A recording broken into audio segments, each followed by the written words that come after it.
Hello, wherever and whenever you're watching this, a very warm welcome to the latest event in the Moving Image programme here at Whitechapel Gallery. My name is Gareth Evans. I am the adjunct moving image curator at the gallery. Of course, I'm not currently at the gallery, as is evident, I think, from the landscape around me, but I am employed by the gallery to bring a programme of moving image works from across international territories and across media and art forms to you, care of this wonderful channel. Many, many thanks indeed to everyone at the Whitechapel Gallery for making this possible, particularly my colleagues in public programs, Jane and Richard, everyone at front of house, everyone in the comms team, and of course the whole operation for making the ongoing gallery project possible. Now, we've got a very special conversation for you this evening, one of extremely relevant importance to all of us, and in a rapidly changing landscape around the climate crisis and also resistance to, of course, big oil. It's a particular pleasure to be welcoming our wonderful guests very shortly. Now, we are, among other things, marking the launch of this tremendous book, Crude, Britannia, How Oil Shaped a Nation, by James Marriott, one of our guests tonight, and Terry McAllister. Now, this is an important book. It goes without saying, of course, because it looks at how oil, the economy, the social and political history of oil in this country has informed all aspects of our lives. The image on the front gives you an indication, of course, of the nature of the project. And this is a national project. Work has gone into this book over many, many years, and it brings us a very, very distinctive, fresh and original take on how oil impacts on all aspects of our lives. It's published, of course, by the great Pluto Books, and if you go to the Pluto Books website and you put in the incredibly enigmatic code Black Gold into the discount box at the time of your purchase, you will receive a significant discount of both the new hardback and the ebook edition. Many, many thanks indeed to Kieran at Pluto Books for making that possible and for his help in putting this event together. Many thanks indeed, Kieran. So please do engage with Pluto Books, of course, not just this wonderful title, but all their wonderful titles, and engage with this issue in all the ways you know how. And you will be given tools to engage with these issues, of course, tonight by our wonderful guests. Now, we have been showing, as you will know, the really rather remarkable film by Peter Mettler called Petropolis, which is an aerial survey of the tar sands in Canada. Now, Neil Young, if you have seen our website page, has called this one of the most devastating things you'll ever see. And he, of course, is not wrong. This is an absolutely extraordinary undertaking, the tar sands catastrophe in Alberta, and the scale, both environmentally and topographically, you will hear much more about in very short order from our wonderful co-guest this evening and conversationalist with James, Suzanne Dhaliwal. Now, Suzanne is perfectly placed to be in conversation with James about these issues. She's a climate justice creative, campaigner, researcher, lecturer in environmental justice, and a trainer in creative strategies for decolonisation. So she is absolutely the perfect person to have as our conversational guest tonight. She and James will be in conversation about their respective campaigns, of course, the overlaps, the distinction in each of their areas, and of course what we can do and how we can respond to this escalating crisis, of course, internationally.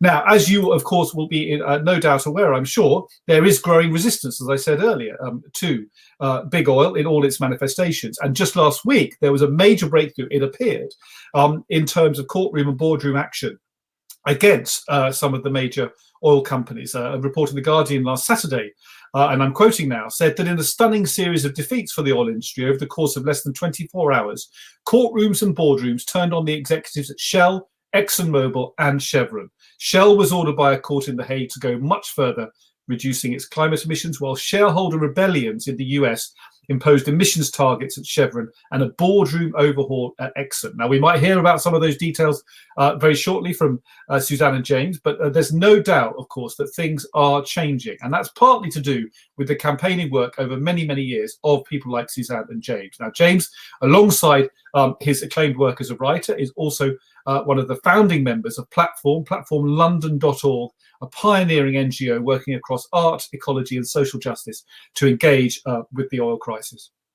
So he and Suzanne will very shortly be taking you through their extremely important respective campaigns and, of course, finding the common ground for us to occupy in terms of the ongoing resistance. As I said, many, many thanks indeed to Whitechapel Gallery for making this event possible. Thank you very much indeed for attending. And, of course, this event has come to you free of charge. We absolutely hope to keep that as we can for as long as possible.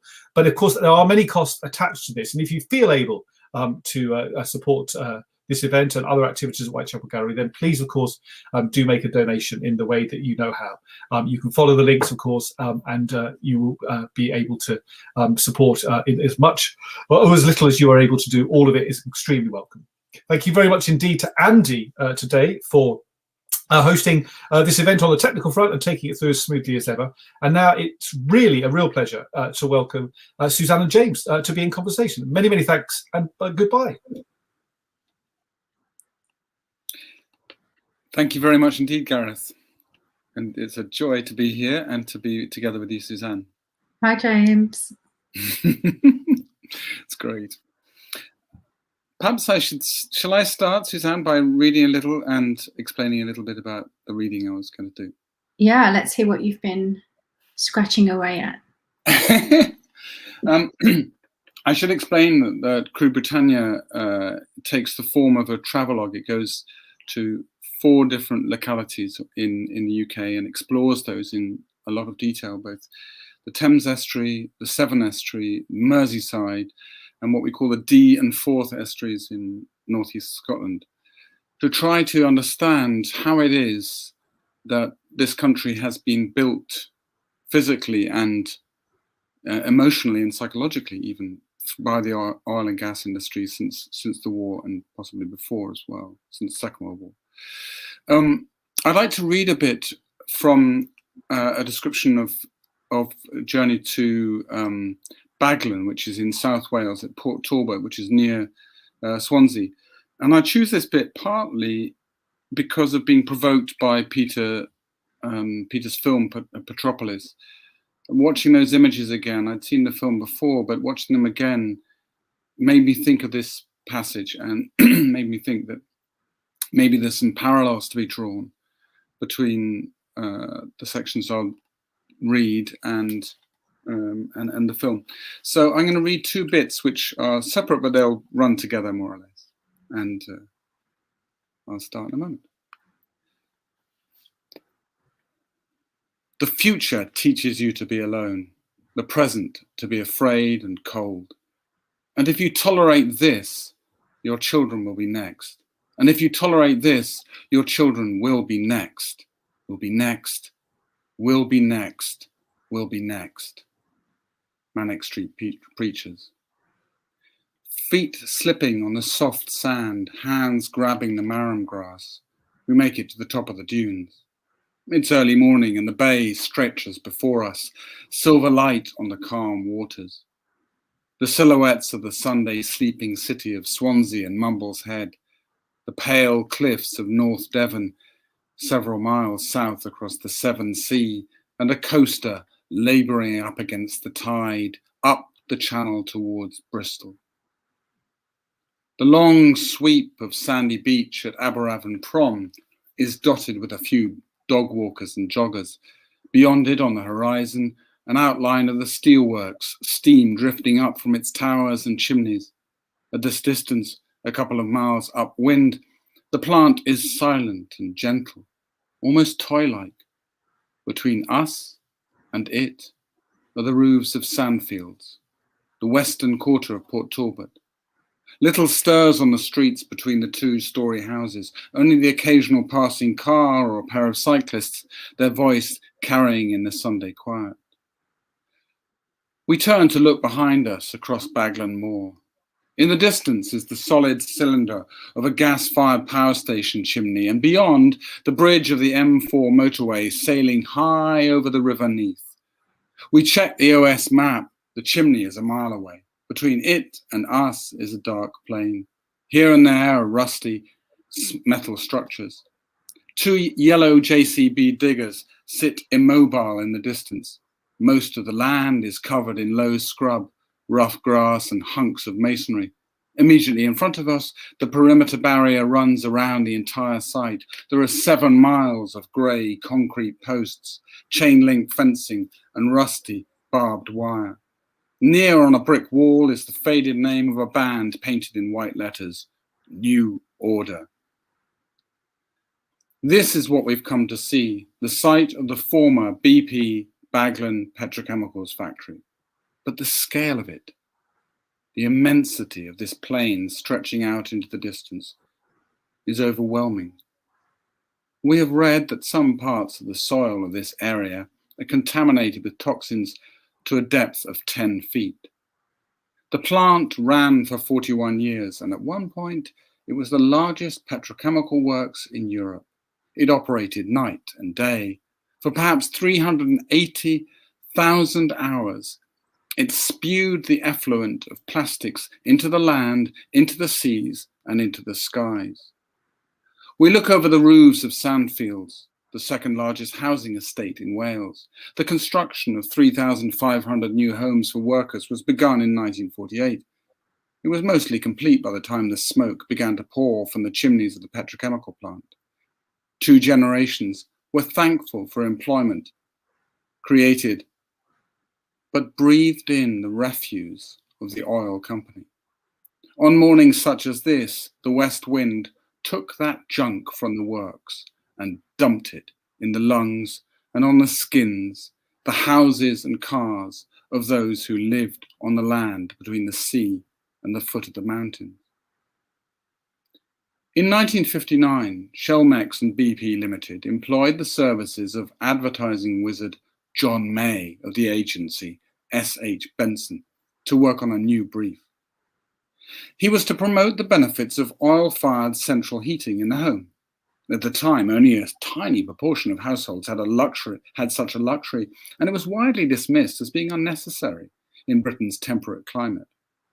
May recognized that to encourage the purchase of oil and the installation of entire plumbing systems, the company had to sell not a product, but a lifestyle, the promise of a home that was warm, clean, and modern.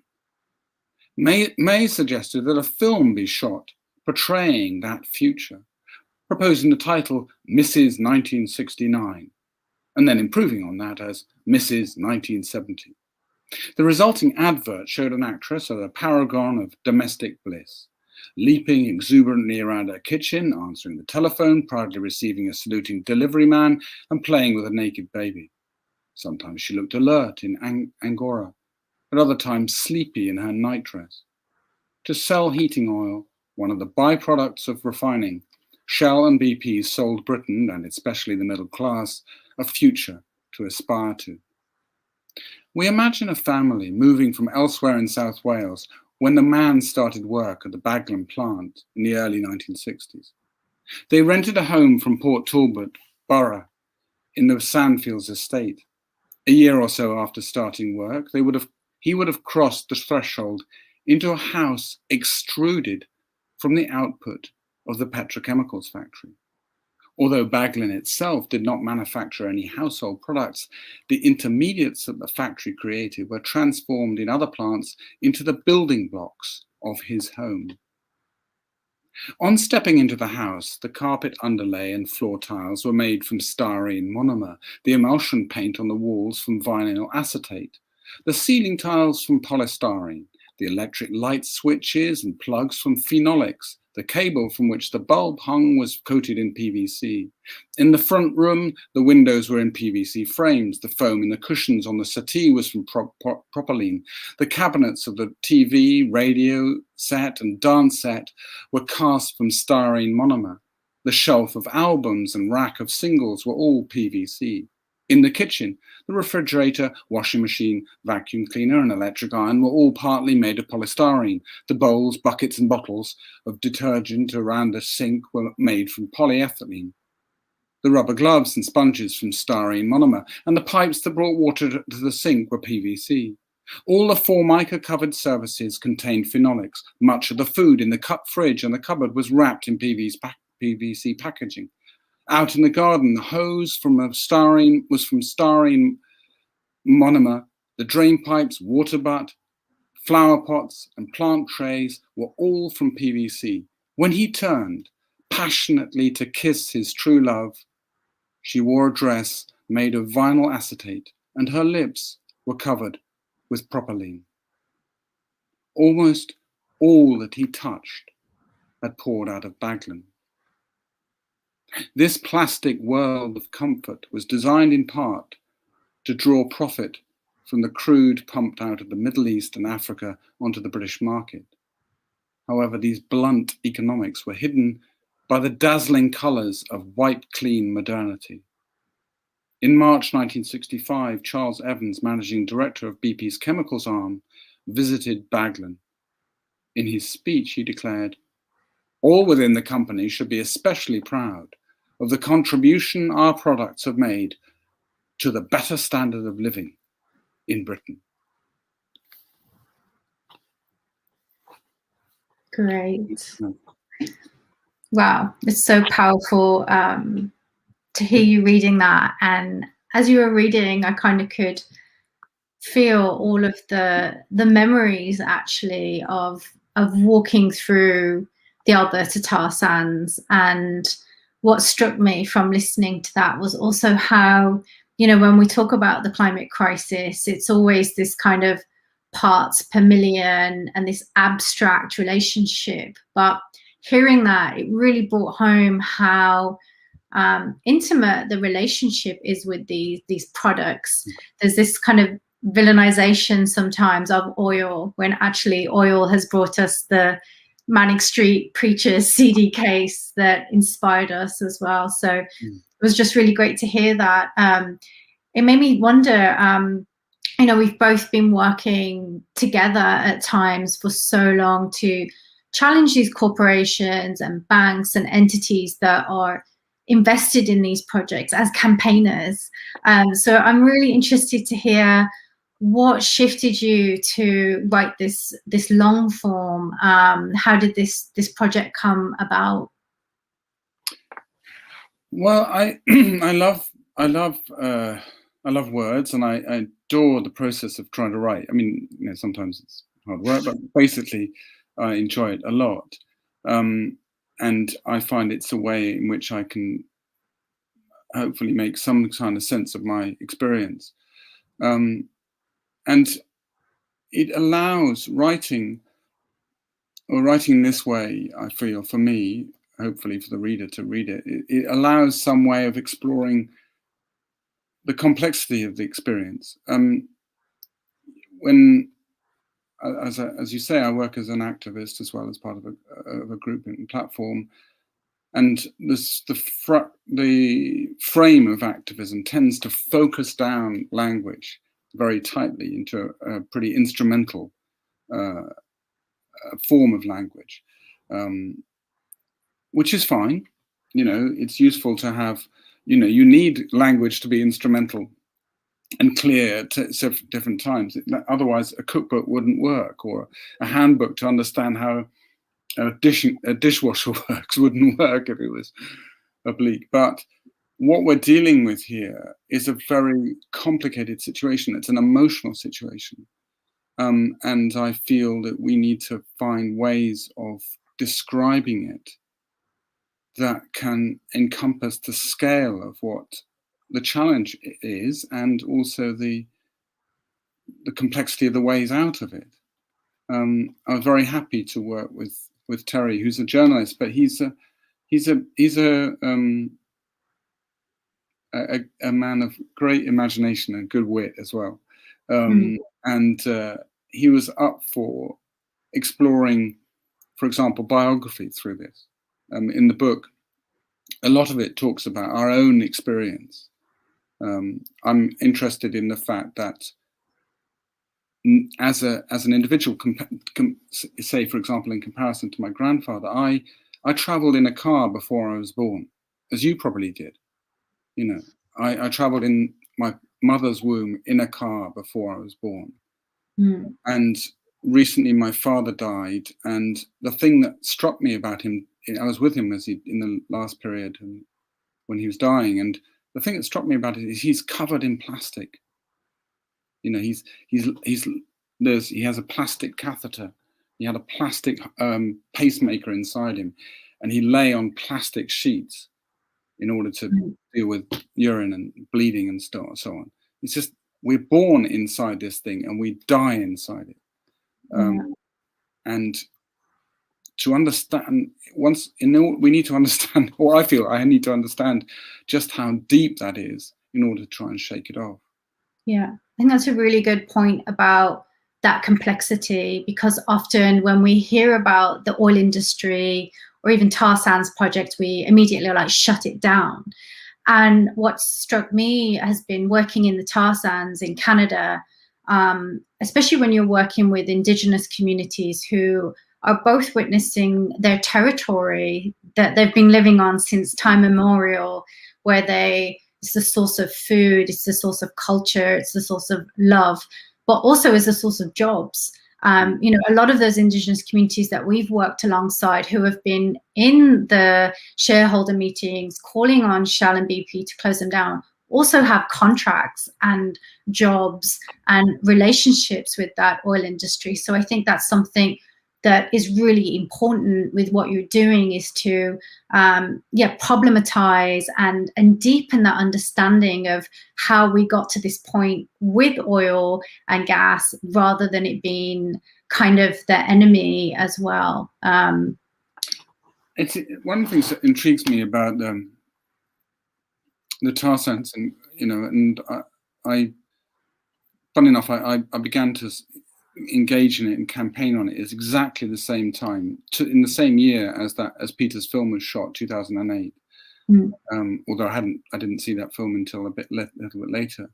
But there's an interesting twist in the tar sands issue for somebody working in the UK, which is that in some parts of the world, you know, oil that is produced comes to the UK in very large chunks, you know, Saudi Arabia, Iraq, Iran, and so on and so forth, and Nigeria to some extent. But the amount of oil that has come from Alberta, Canada, to the UK is tiny, absolutely tiny. I mean, we worked hard to trace it, and there was some diesel that was being pumped into a terminal in the mouth, near the mouth of the Thames, and was going into taxis, I guess, for example, going around London. But actually, the degree to which there was a physical relationship between a citizen in the UK and these massive pits in Alberta is tiny. But on the other hand, these pits in Alberta, this vast destruction of that forest, which you can see in the film, was the product of actions taken here. You know, the film portrays a landscape destroyed, and for me, I'm interested in how it's a mindscape. It's actually, there's a mine there, but in mind with a D, that's a whole way of thinking, and that way of thinking was manufactured here and in The Hague. You know, if we look at many of those photographs that Peter took are of the Shell Athabascan oil sands project, the AOSP, and they are the result of decisions made by people who are living in London and in The Hague. Okay, also decisions of people living in Toronto and Alberta, but fundamentally people living here. So that landscape is made out of the minds of people living here, and that's the connection that takes place between this place and there, much more than the physical oil coming from there into the engines of the UK. Yeah, definitely. And, you know, we did so much work to trace the financing and the banks and even the political power that was moving that. But I think it's exactly what you say. It goes deeper to the colonial relationship, to the treaties, you know, the treaties that were signed between the Crown and Indigenous communities, and that lack of respect for their ability to have that free, prior, informed consent to decide what happens on that land. And I think that's what struck me when you walk through the tar sands, which is quite interesting to see it from an aerial view and to have those images. When you walk alongside it, you can smell it. You can hear the stories of people who remember raising their children. They remember the day when people had to make that decision if to sell it or not, and living with that decision. And every few seconds, cannons go off and they fire to keep the animals from landing there. So it's literally a war on the land. And I remember feeling when I looked at some of the tailing ponds through a fence of just like, who are we? Who am I? You know, I flew there to get there. Who are we to come to that point? And I think it takes a long time to articulate that. And I wasn't necessarily able to articulate that in the campaigning. Like rationally, I was challenging the banks, but it was emotionally and being with that grief. And that's why I think it's such a powerful film, actually, to try and sit with that scale of it. And I think just in response to what you were saying there, I think that's what's been the hardest part of campaigning these years is how do you make people in the UK or in Europe feel accountable and to understand that relationship. And it does mean that we have to go into colonial history. We have to go into white supremacy. And I think that's part of the job I didn't quite anticipate at the beginning, was having to do that emotional, psychological work. I totally agree with you there, which is, and for me, it relates a bit to the example of, well, it relates a bit to the example of Baglin in South Wales that I read about there, and then also Nigeria, which the Niger Delta, which we both worked around and is explored as an issue a lot in Crude, Britannia. And when I look at the situation in Baglin in South Wales, before the petrochemicals plant was made, it was quite a poor area. And okay, the petrochemicals plant gave lots of people employment. And now the petrochemical plant has closed, and the area is one of the most deprived areas in Wales. Mm-hmm. And the landscape is still badly polluted. 17 years ago, the plant finally closed. It had been closing for the previous 15 or so. And yet the area is this black zone. It's just destroyed earth. And you think, and what it seems to me is that the fundamental problem, which is the mindscape, a way of thinking about that area, which was a decision which was made in the Square Mile in London, was to put those chemicals works there, and they had an attitude to that piece of land. The land was then built on. The land was then the chemical works was then taken away, and the land returned to the same disregarded space that it was before it happened. And so the landscape itself has changed, but the attitude, the mindscape, has not. And I think that's exactly the same with the Athabascan Tar Sands, the Alberta Tar Sands. What concerns me is that it's a massively destructive project. It is possible that if there was an enormous amount of effort to restore that land, it could be restored to some degree. But it may be that you could do all that and not have changed the mindscape. You would still have that colonial attitude that gave birth to this problem, and which pre-existed it by 450 years or so, and that will continue afterwards. And we need to change that attitude as much as we need to change the physical landscape.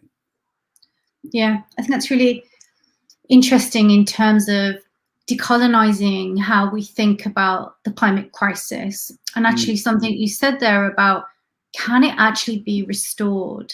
The landscapes, the stories, the relationships in that territory, which is ecocide, you know, the term that late Polly Higgins and the campaign around bringing to justice, it's tantamount to a genocide insofar as that community of trees, those relationships, we can never recover from them. And I think it's interesting because this is something we talk about a lot, is about balancing this sense of hope and victory and winning in the climate movement, but also giving space for grief or not knowing if we're going to do it. And I think that's something that I really walk between being someone who's, you know, you're trying to have campaigns and victories because that's how you get your funding, but at the same time being with that deep grief of what's actually being lost, can it be restored?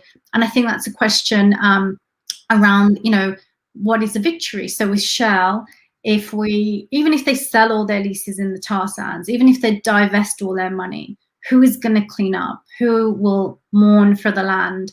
And I think that goes to what you're saying in your piece that you read, also about the future that we're imagining and these just transitions.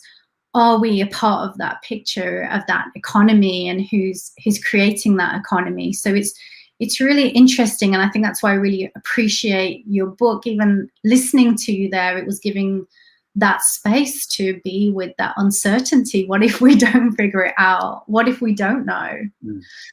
I think that's, for me, that's a very important thing, which is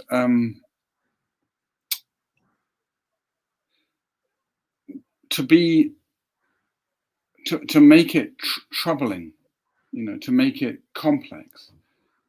So, for example, and you can see that in the issue around the tar sands, the kind of campaigning and stuff around tar sands. That for a UK audience, as it were, or civil society, the issue became an issue in about 2008, 7, 8, something, and really ramped up, and it seemed that it was solved in a sense by Shell apparently selling all its assets in the tar sands in 2017, and everybody went, "Hey, we've done that. We've job done. We can go and do something else now. Like, we've saved the whale, But actually, first of all, when you look at the details, you realise that those assets haven't been sold. They've changed hands slightly, but BP still owns sections of the tar sands. Shell still owns sections of the tar sands. Every single day they're producing oil from that, and the pollution from it, and both the toxic pollutions in the immediate area and in the CO2 emissions. So this hasn't gone away, hasn't finished. And secondly, it's far too simplistic to say, okay, well, we just stop. Hey, we've done it. And that simplicity somehow mirrors the way in which the companies work, or I would say the way in which capitalism works, which is always focused on, hey, we can sort everything out. Hey, we can get this achieved. Hey, we can meet this profit target. I spent too much of my life reading corporate literature, and I spent a lot of time when I was reading BP's literature, and I try to read it without prejudice. It's hard, but I try to. And if I look at it, one of the things that's striking about it is that it's a fairly limited range of emotions about it. It's all about, hey, we can do this. This is what we're doing, and it's great, and this is what we can do more, better of. There's never any space for doubt. There's never any space for grief. And never any space for, like, well, maybe we can't sort this out. Whether it's an oil project or emissions or whatever. And the sad thing is that that's actually replicated in the way people campaign on these things. There's very little, a Greenpeace campaign or a World Wildlife Fund campaign, which are all great and important, but they all built on, hey, we can sort this out, and hey, we can get this done, and hey, we won this, and we saved this, and there's very little space for maybe we can't sort this out, or maybe we just need to grieve a bit and have doubt a bit. And that's the space of art. Art can do that. Well, I mean, faith, religious faith can do that, but art can do that too. Yeah, and I think it's interesting that we're actually having this conversation in a virtual gallery space. And I think that's something that I've, by necessity and by need, have transitioned towards. I teach a Ecology Futures module, which is about actually examining new forms of activism and cultivating new spaces of interdisciplinary practice, because I think that's something that we need a bit more of, that, like, wild cards, a bit of more of that energy. And I think that's why I really think that the gallery, as a space of precipitating paradigm shift, of being interdisciplinary, of creating space for the unknown, is really interesting, because that's where we can experiment, that's where we can also look at the movement architecture and look at it as a culture. Just what you said there, that reflection on the range of emotions on campaigning, so that we can move forward as well. So I think, you know, that's just something to our audience to say. There's really an invitation that when you're becoming part of this movement, that you're realizing that the people who are holding it at the moment do have legacies and histories, but that we're also in need of those capacities and skills to widen what this work looks like. For me, one of the things I feel I enjoy most about this book, Crude, Britannia, which I've been working on for 5 years or so, is the fact that it's got a lot of music in it. It's built around music.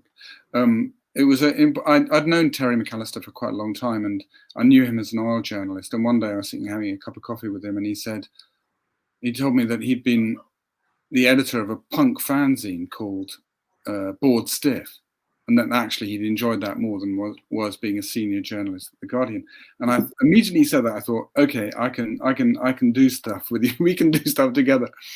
And music was a really, really important part of this book. In fact, every chapter begins with music. There's a track list that you can listen to in companion with the book, of lots of different types of music. And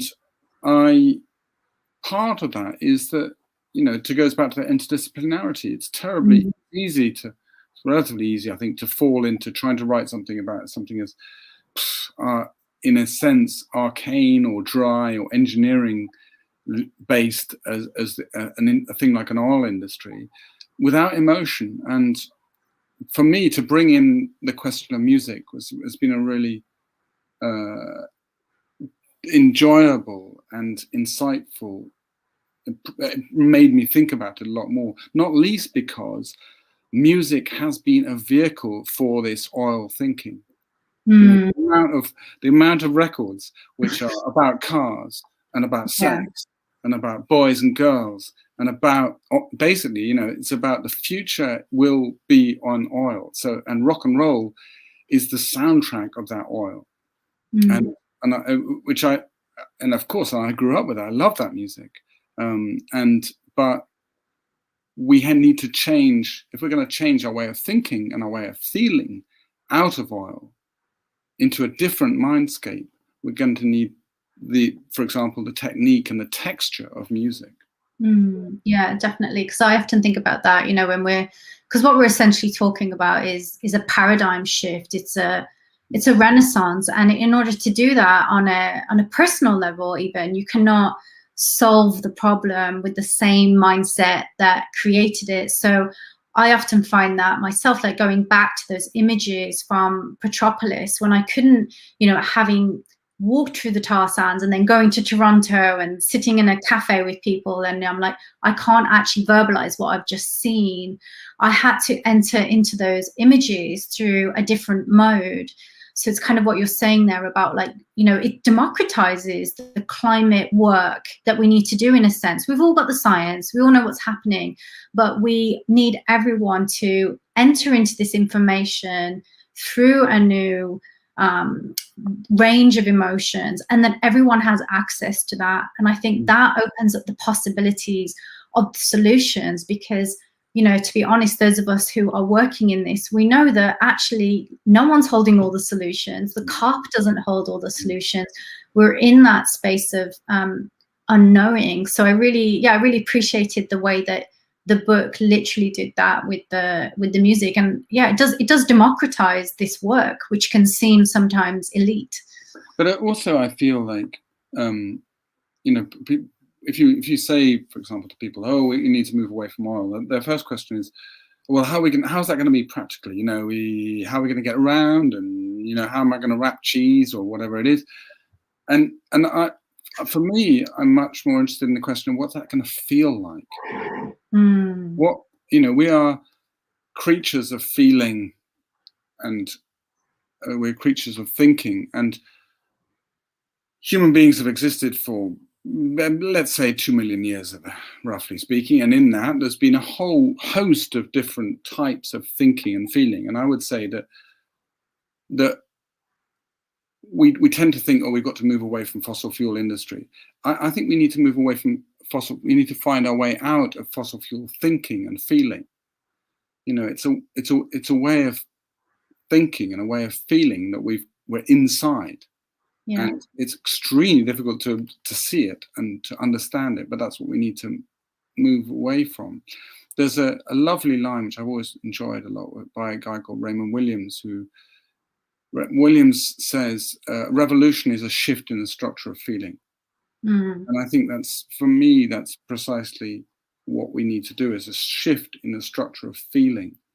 So the way in which we love, the way in which we touch, our attitude to the more than human, all of those things which structure our feeling, those are the things that need to change more than, okay, well, we can move on to wind, or we can move on to solar.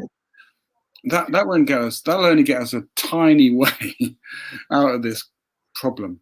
Yeah, and I think sometimes there's this perception that when we talk about feeling, that's subordinate to knowing. But for me, I actually studied philosophy and traditional medicines before I got into this work, and it was actually through being on the land in ceremony that I started getting dreams about what's happening in the tar sands, about what was happening on climate change. And obviously then I understood that as an economist, as through the legal lens.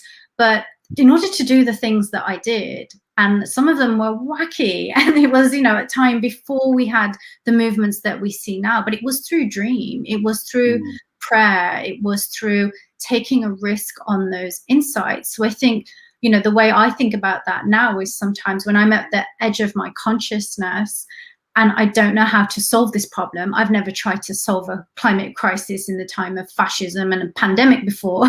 So it's about also thinking with other beings. So, thinking with the water. And so through that biophilia, which is that love of the land, comes that bionosis, which is that knowledge. So I think there's also that understanding that there are different capacities and ways of knowing that aren't relegated to the touchy-feely that we need right now. And especially when we're in isolation, when we, maybe we can have access to a park or to green spaces to know that, you've gone through a journey, we individually go through this journey. And I think that's why it's great. It was great to read a bit more of your biography in this, to understand that journey of activism is so personal and that we all have a part in this puzzle. It's funny because the work that I did around campaigning on the tar sands, which I did together with a guy called Charlie Cronick and Louise Rouse, and also with Lorne Stockman, was focused on basically trying to persuade people who ran large investment firms to put pressure on the oil companies not to invest in the tar sands. So what that basically meant was going to meet endlessly people in the city, in the finance sector of the UK, and both in the Square Mile and Canary Wharf, but also in elsewhere in Paris and Amsterdam and The Hague and so on. Go and meet them and try to explain to them rationally why it was a bad idea to allow the oil companies to do this and why they were going to lose loads of money. We had a lot of meetings, we ate a lot of biscuits, we drank a lot of coffee, and but it was pretty dry experience. And in the end, I found it very, very exhausting because it was so dry. And I don't think I would have been able to cope with it, really, if I hadn't had another space in my head of thinking about what does this actually mean? What are we talking about here? What is the nature of these other creatures that live in this space, these trees, this water, this soil, these animals that live in the space of the tar sands? If I didn't think about that, then I would have gone completely mad, more madder than I am. These other ways of knowing, other ways of thinking can help us.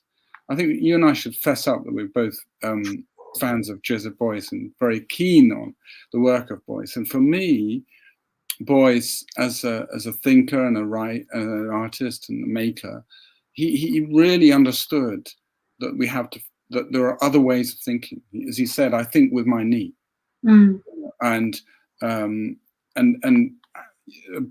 iconic pieces like, How to Teach Pictures to a Dead Hare is in some ways completely mad. But on the other hand, it's a statement of saying there are other ways of thinking, there are other ways of feeling. And in fact, in order to get out of the situation which we're in, and he knew that better than anybody, having been right in the middle of a fascist war machine, that we have to think differently. Yeah, definitely. And I think the thing that I got inspired by him as well was the shape-shifting. And for me, the shape-shifting meant that, one day I could be in a suit talking to an insurance firm about why they shouldn't be underwriting tar sands or coal. And I would be completely in that economic paradigm, making those arguments. And then after that, I would be at a community meeting talking about anti-racism and anti-oppression. And especially as a woman of color in this space where there aren't many women of color in leadership, you literally had to be a shapeshifter and to have all those hats. And so I think about you writing now, and I'm really intrigued to write myself, to bring all those faces together, to integrate them, and also to remind yourself, because sometimes the activism culture and the way cultures of activism are presented are like, okay, now you've got your protest stick, now you're writing a petition. But I really think that's something that can come out of this book as well, is thinking about all the different forms. And so much of this work is invisible. Now, we were talking about that before. A lot of the architecture behind these movements are characters and people that you don't necessarily see. So I think that's a really important It's interesting. part. One of the sort of tasks of the book was to go, okay, let's try and understand, because there's the degree to which there's sort of the campaigning on our oil industry tends to be extremely short-termist in its thinking. Like as though anti-oil activism began when Ken Sarawi was hung, or the Brent Spar was boarded by Greenpeace activists in 1995. And so we sort of, and of course, there's been an oil industry. Well, it's been an oil industry in this country since about 1879, but very acutely since 1940. Very acutely, it's dominant since then. So there's been reaction and activism against it. So we set about going, okay, who campaigned against this stuff? Well, you mean to say that nobody was unhappy with it until 1995? That's got to be rubbish. And it was great pleasure. It's very difficult to find this. You really have to look hard. But the very first, interestingly enough, the very first action that I can say that was a direct action against the oil industry was by women in sandfields in the place that I described in that section there. They protested. The petrochemicals plant in Baglan pumped out so much crap into the air that the road was literally covered in it. It covered the cars. It made the washing go black, apparently. So a whole bunch of women from Sandfields gathered this together, and they made sackloads of the grit, and they delivered it to the refinery back to the petrochemicals plant in 1963. And I'm pretty sure that's the first piece of direct action that you can see, or protest that you can see specifically on the oil industry. But those kinds of things, they're extremely erased. They're completely erased from our collective memory. And of course, it suits the industry well, if that is the place. But I feel we need to keep going back and going, that action took place then. So, for example, in the first action that when we were studying the situation in Nigeria, oil was found in 1957. Already there was protest in 1963. Yeah. And then if we zoom out, because when you were speaking there, it was making me think of the ancestors of this work that we're stepping into their shoes.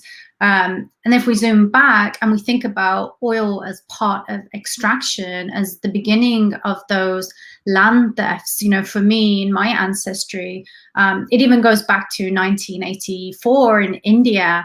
and the disruption of those relationships to the land that were caused in Sikh territory by the British government. It goes outwards towards the settler colonialism that we're seeing in Palestine, and then when we connect that back to Canada, the Canadian reservation system was designed and mimicked by South Africa, mimicked by Palestine. So that it goes all the way back then to that displacement of communities from that relationship with the land in order to clear it for that extraction.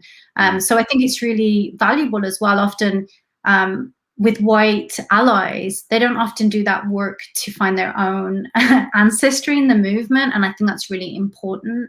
And when you're working in such a catastrophe that's happening so fast, archiving or doing this ancestral work can feel like we don't have time for it. How can that have any connection? But I think it's really important to do that work for your own story. I know I found so much strength and strategies. It's not just like history. The strategies that will get us to the future are sort of hidden in these nibbles of these stories of the past. I find that for me, it's about placing ourselves in time and in space. By placing myself in time, i.e. I place myself in history, and I see myself as part of a continuum of people who, with a bit of luck, I mean, I'm nearly 60 and I might keep going for another 20, 30 years, who knows, if I'm a bit lucky. But that's just a tiny fraction. I mean, this problem that we're facing, this challenge that we're facing, well, it's arguably 500 years old, and I don't, it'll take us a long time to get out of the climate crisis, maybe a few centuries perhaps. And so therefore, the bit of time that I get is a tiny fraction. But if I can place myself in it and say, okay, I'm just doing it, I'm moving along, I'm helping it move along, then that can keep me a bit more calmer and a bit more sane. And similarly, it's about placing in space. If I can say, this is a place, this is where I am, this is where I'm going to stay and look at and be in and commit myself to. And for me, that sense of that place can be multiple. It can be a bit around here and where I live in Thames Estuary, as well as a bit in Wales and a bit in Merseyside, or a bit in Nigeria, whatever. It can be multiple places, but the point is that they're places that you commit to. I commit to. I mean, I'm really interested and delighted by the prospect of being committed to engaging Nigeria for the rest of my life. I've been engaged in it for 25 years, and I'd like to carry on that, and that'd be great. Fantastic. Next time I'll come back as whatever, some other creature. This time around, that's what I want to do. Similarly, to do that in this part of the UK, and because it's about placing ourselves in that place and placing ourselves in time. Yeah, definitely. And I think, just to the final reflection of just holding those images from that film, we hold those spaces, and even though we can't travel to those places right now, trusting that you can be with communities that are far away from you through technology, through dreaming, through prayer. So there's still these opportunities to learn and to be accountable to spaces, even if we're not geographically there as well. So I think we're coming close to the end of our conversation. I just want to thank you. It's been great. It's a joy. It's a great joy to talk with you, Suzanne. Thank you very much. To be continued. Yes, please.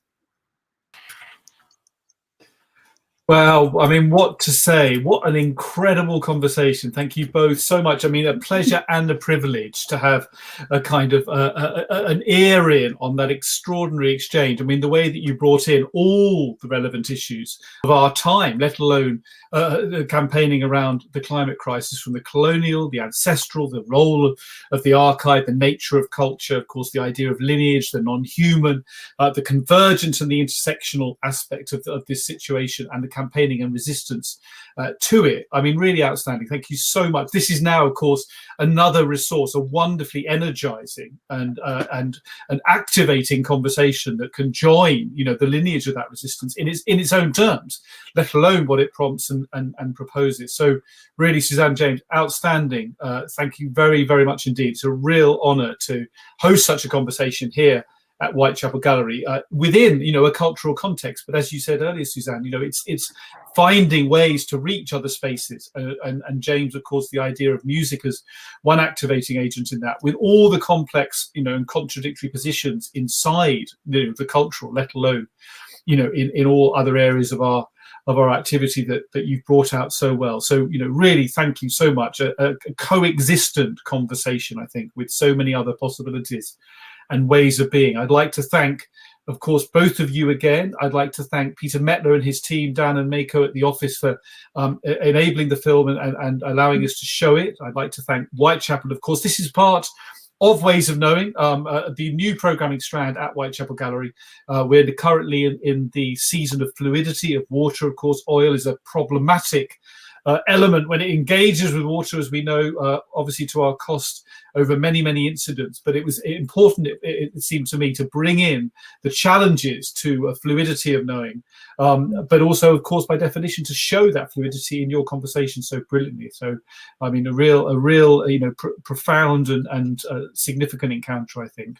Please do find James's book at plutobooks.com. Please find Suzanne's work at suzannedhaliwal.org. Platform, where James also works, platformlondon.org, and of course you heard James and Suzanne work regularly together. And obviously, please follow the Whitechapel Gallery's own activities, should you like to. If you'd like to donate, that would be great to keep these activities going. But thank you very much for attending today, and to everyone at Whitechapel Gallery for making it possible. We heard talk of Joseph Beuys, and of course it's Joseph Beuys's centenary this year. You can find all sorts of really extraordinary work at beuys2021.de, a global online platform for hundreds of events around this very, very important body of work. So all of it starts to kind of reinforce and join up, hopefully, into a kind of network of alternative possibility, activation and resistance. And this conversation is an absolute exemplar of that. I'll be back on the 1st of July, where I'll be in conversation with the Lebanese filmmaker Umama Hamidou about her film On Akka's Shore. This is a meditation on the past, present and future of a kind of disruption from Palestine to Beirut to London. She'll be particularly in conversation with the artist filmmaker Andrea Lucazim, and I hope you can join me for that. And of course, for the ongoing programme at Whitechapel Gallery. Many, many thanks to everyone at the gallery, and of course tonight to Andy for making this conversation possible technically. Thank you all for attending. The conversation will be up online immediately afterwards on the Whitechapel Gallery YouTube plays. Please do circulate it as widely as you can, because it is part of the ongoing struggle, as I've already said. Thank you very much indeed for attending, and wherever you are, I hope that the rest of the day is kind to you. Thank you and goodbye. Thank you, Gareth. Thanks. Hello.